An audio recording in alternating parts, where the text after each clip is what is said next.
we're just about to cross Northern Bridge over the River Charwell. If you look on the right, you'll see below all pubs and go punting, red flag. The lower step on the right, all pubs line up. Red flag to go punting. And then both sides of the bridge are typical lots of water meadows. And this area to our left is called Angel Island, lots of open space. This is Morris cars, but these days it's where BMW, the German company, build the Mini Cooper. The car factory is about 2 miles up the road here at Cowley. It's a very modern car factory full of robots. So on the left here is the road to Cowley, and then beyond the Cape Good Hope pub, the third road will take you down to the old town, which is a very attractive town in East England. We go back over the bridge, and there's a rather nice view of Morton College Tower, going back to the early 16th century. Looking over the bridge to the far end, up on the left, is one of the Italian gardens. These gardens are just over 4 centuries old. The oldest Italian garden in Europe, and a lovely place to walk around for exotic plants and little walks and houses. And what I like here is with the village of the Italian garden, so lots to enjoy there. And you enter the garden through the archway on the left here. So a very special place in the gardens.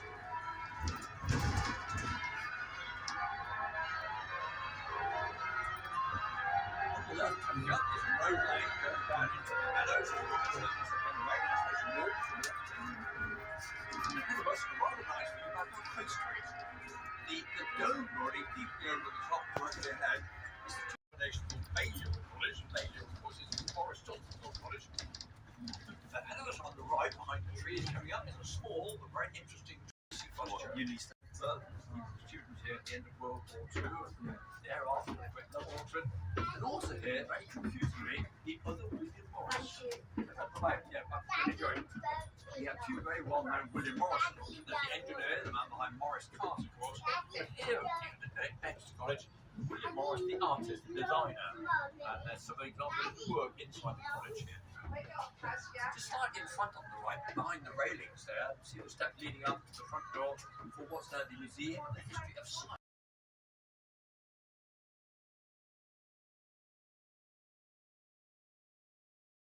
Orson Lewis, doing the TV films. On the left is the Western Library.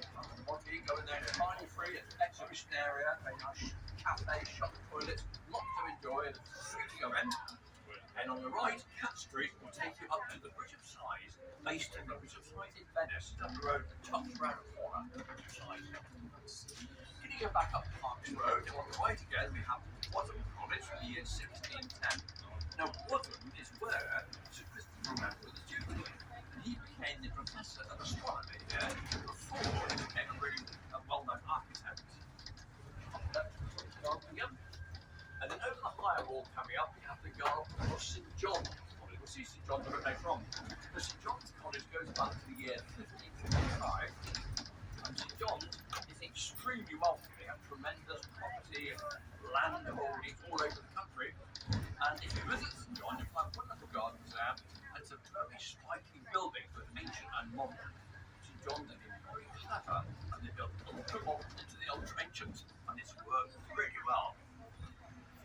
Now in the moment on our right, beyond all this hoarding here, we come to the Museum of Natural History that we got in the 1860s, full of dinosaurs. When you step inside, children just love it. Then we to our right coming up, great grand building, free to go in the cross, and there's a huge amount to enjoy in there. The Museum of Natural History.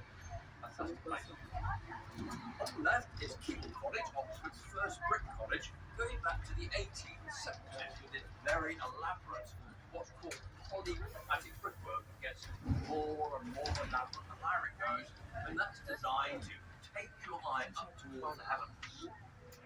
On the right coming up are more laboratories, and in a moment at the end on the right hand side you'll see a very modern building coming up. This is a new physics laboratory where they're exploring AI and also quantum computing, which seems to be the future. Quantum computing. All very futuristic. There's something probably on the right hand side coming up there. I'm open to show the time. The area on our left coming up is called the engineering triangle. It's composed on 3 sides. And in a moment we'll see above the houses a high-tech engineering laboratory. So again, in term time, a really busy area this, but the students are away Us, we had less than very nice places with it. And out in the parks where university play lots of sports, they have the cricket ground out here, and it's one of the few places in the country you can come and see top quality free of charge. It's a bit of a bonus. A number of the counties come to play here, and apart from collecting tin, it's free, so watch out for the tin coming around the boundary. We're just coming around the corner to join up with Bamber Road. Now, over to our left, on the other side of Bamber Road, through all the trees there, are some very modern buildings. Let me turn. On our left here is St Anne's, very modern St Anne's, you can see. Now, we're just going to go a short way up Bamber Road. Now, you may remember I was saying a few minutes ago how wealthy St John's College was originally based in John's College. The garden was St Hugh's College. They built that up, the ladies only St Hugh's, but now we'll accept men. So here's St Hugh's on the left, going back to the 1880s. And St Hugh's is where Theresa May, our former Prime Minister, Theresa May, where students here studying geography, and a young student came to the college in the 1980s called British Lawrence. One of Oxford's youngest ever students. She arrived here when she was 12 years old. She was a child genius, taught her home by her father. She got a degree in mathematics when she was age 14, and she got a doctorate when she was age 17. To be lazy, but what they must do every week is meet their tutor. The rest of it is up to them. But if they are lazy, of course, they will pay a very heavy price eventually. So in a moment, on our left coming up, we have another very modern college called St Anthony's, which deals with international politics. And inside the college to our left here, we have a building called the Nissan Building, given to Oxford by the Japanese company Nissan. And they never say no to gifts to Oxford. And we have a Kellogg College. Guess where that came from? Kellogg College. They never ever say no to a gift, that's for sure. We can be back to the building. In a moment, on our right hand side, we've got the British Mansion. There's a very fine building coming up called the Radcliffe Observatory from the 1790s. Here it is on our right. Now, there it is. There's the observatory. So nowadays, the observatory is part of the college on our right called Green Taston, a modern postgraduate college. Basically, it's a medical college.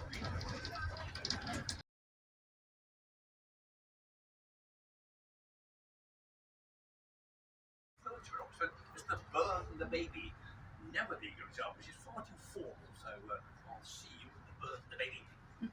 Now on the left here, behind the red phone box, is St John's. It's a really wealthy college from 1555, and St John's is where Tony Blair was a student. Tony Blair was a student here in the 70s studying law. And with Tony Blair is one of the 30 British Prime Ministers who've been to Oxford. And with number 30 is Rishi Sunak, our current Prime Minister, and he was a student here at Lincoln College, which is in Turl Street, just off High Street, between High Street and Broad Street. And so he studied a very popular course in Oxford called PPE, Philosophy, Politics and Economics. Now ahead of us is a very fine stone monument called the Martyrs' Memorial.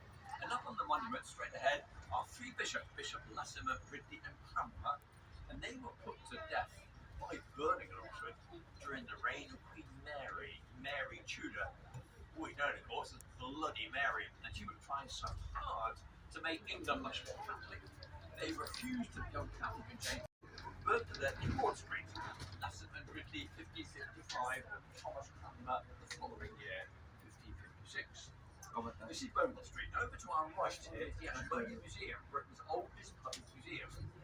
The Ashmolean I mentioned earlier started in Broad Street.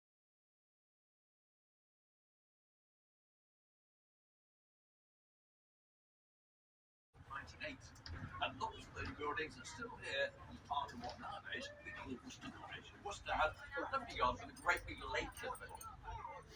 So into Worcester Street, at the end of the road ahead we have a big car park. A car park ahead was originally a canal basin, like a busy inland port area, where the narrowboats on the Oxford Canal came into the city to unload all their cargo. Now has been very important in some more recent history. And then we turn right here into Highbury Street, and in a moment we'll come to a bridge over Wadsworth Canal. And on the right hand side of the bridge you see the canal tow bar. You might spot some narrowboats under the trees here. Very engineering on the right outside. So any moment we come to the bridge, position on the right, any moments, here we go. Here's the turnpike on our right, and just poking out under the trees a narrowboat. Spot that is the end of the narrowboat. Real engineering history. Now ahead of us on the right, you have a modern green glass building. This building was built as the headquarters for Blackwell's. Blackwell's have a number of bookshops in Oxford and elsewhere in the country, and they're also major publishers as well. Ahead of us on the right, building coming up, Oxford New Business School. It's called the Said Business School, and it's named after Mr. Said, who's a Middle East businessman, and he's given the university some £20 million as a gift towards the business school. Not a bad gift, 20 million. He deserves a name on it for that. This is a really generous gift. So we're now coming up towards the railway station, and the railway station is really where the tour officially starts, which you're more than welcome to join at any point. Ahead of us are lots of roadworks because the station is currently being improved. Going to spend a lot of money on it, and there's a new rail bridge in ahead of us here, next to railway lines, and the road is closed. Actual railway station. Causing a bit of mayhem, I'm afraid. So you see it's all upside down ahead of us here, ready for the new bridge to go in. So over to our left is the station, so if you are getting off here, thanks for taking the tour. But for those who want to go on and round, I'm sure most of you do, please start on the bus. It's going to be a very short stop. We'll be underway again. Unmentionable Cambridge. And the last train to the other place left the station here in the 1950s, so ancient history really. Why? We try very hard not to utter the word Cambridge. It sticks in the throat for some reason, not sure why. So we're going to turn to the right, and for this college we're going to see, it's quite a modern one. Let me just come around the corner. This is Park End Street. At the end of the road ahead, you see a pale stone building, a tall town up here at the moment. And the building ahead is Nuffield College. Established here in 1937 by William Morris, later named by Captain Nuffield. He was the man, of course, behind Morris Cars and the MG Sports Car. William Morris, very much a local man, actually born in Worcester, but really spent all of his life around Oxford. And he was a very fine engineer and made a great fortune here from the car industry. William Morris had a great love of Oxford, and before he died in 1963, he'd given away millions of pounds here. He established hospitals, research centres, libraries, and ahead of us on the left, his own college. Nuffield. An amazing man, William Morris, unbelievably generous, a really great benefactor. So we're going to turn left across the street and return on our right now. His college, all paid for by Morris Cars, MG Sports Car. William Morris has been described as Britain's version of Henry Ford of America. He introduced the idea of mass production of it. And at one time, William Morris employed over 20,000 people. We're just doing a small diversion here in Gloucester Green, Oxford main bus station. Oxford is a very good communication centre, and buses will leave here from Scotland, Wales, Cornwall, the south coast, and a really good service to London. There's just the right Oxford tube buses. In the rush hour, these buses will leave from London. When you're at the gate on the left, you have a view of their main quadrangle, and the seats are really rather nice. This gate be on the left here. Stone plate roof. The architect not very keen on this, but William Morris said, "Well, I'm paying the bill." He said, "You'll do as I say." It's not very nice. Now, ahead of us on the left, coming up, this tall tower formed the college library.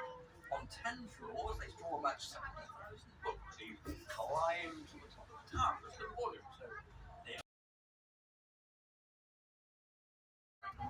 the latest kind. Straight ahead is the Westgate Shopping Centre, which contains 100-odd shops, cinema, lots of cafes and restaurants. A good place to visit for a meal or a drink. But we turn here into Castle Street and drop down into a very old part of Oxford called St Evans. You'll see as we drive through for a few minutes. It doesn't look old at all. The whole area has been rebuilt over recent years. So what gives it history? What are the street names? Around us we have Paradise Street, Old Great Friars Street, Blackfriars Road, Teachers Lane, Friars Wharf. Because within this area there's a number of Catholic monasteries are built. And these monasteries were absolutely fundamental to the early history of the 800 years ago. And over to our left, the other side of the shopping centre, is on Greyfriars Street, and that was the home of the Franciscans, and they were especially important in the early history all those centuries ago. But in more recent times, this was an area of very dense 19th century housing. Narrow streets packed with terrace housing, and it all became pretty run down.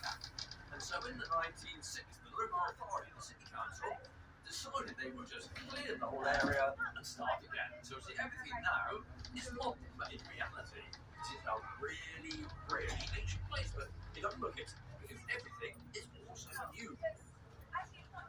Over to our right, beyond all the housing here, is the River Thames Palace and the White Rabbit. Important part of the story of the White Rabbit. Here we are on our left any moment is the shop, Alice's shop. Very famous little shop. And then the head on the right is Christchurch, where Alice lives. You can visit Christchurch, of course, but to do that, you have to come back down and go the way through the gardens here on our right if you go into Christchurch. Very special place. Christchurch is a very grand cottage with a superb academic tradition. For example, 13 British Prime Ministers these people. We have Robert Peel, Gladstone, Lord Salisbury, and more recently, and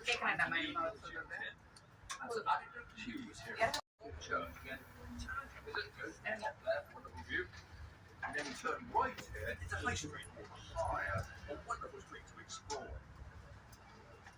Now on the left coming up are 4 avenues going into the covered market, a delightful shopping area from the 1770s, 50 odd shops in there, and a lovely place to walk around.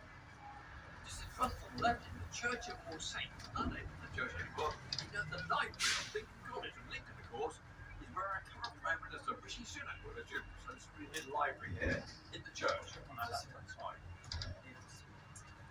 Also, This is High Street. This is the side of Brasenose College going back to the year 1509. And Brasenose is where our former Prime Minister David Cameron was a student. David Cameron